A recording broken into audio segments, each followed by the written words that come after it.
Hey dudes, CI here. So it's psychology time. It's time to learn about the psychology of CI. Here's the thing. Just in the last few years, I've kind of come to this realization about myself.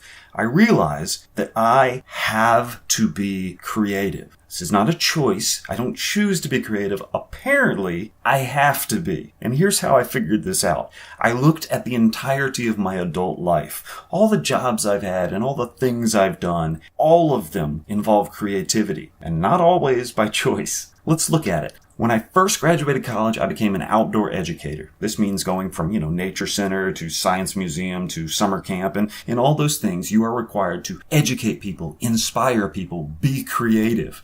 I got done with that and I joined the Navy. And you'd think, the Navy, he was probably turning a wrench or working on torpedoes or swabbing deck. No, of course not. I was a journalist. I was literally the most creative job you can have in the military. Making, news stories and TV stories and writing news and doing radio shows. It's just stupid, nonstop creativity.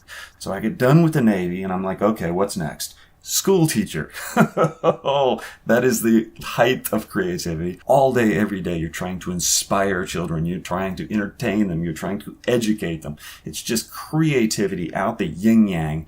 And actually, being a teacher is so exhausting that by the time I was done, I was like, you know what? Screw this. I never want to be creative again. I want a job where I don't have to inspire anyone. Zero creativity. What did I choose? Long-haul truck driver. No creativity there. You just drive the roads. You take from point A to point B. Spend the night in the truck stop. Zero creativity. Nothing. But I couldn't last.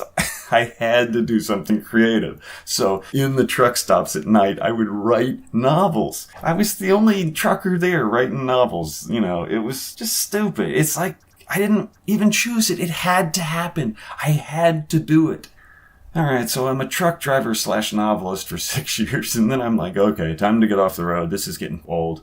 So I'm like, I look at my bank account and I'm like, I saved a lot of money as a trucker. I could just not work for a while. I could just sit on my ass and watch TV and play video games and do nothing creative. Except no, of course not.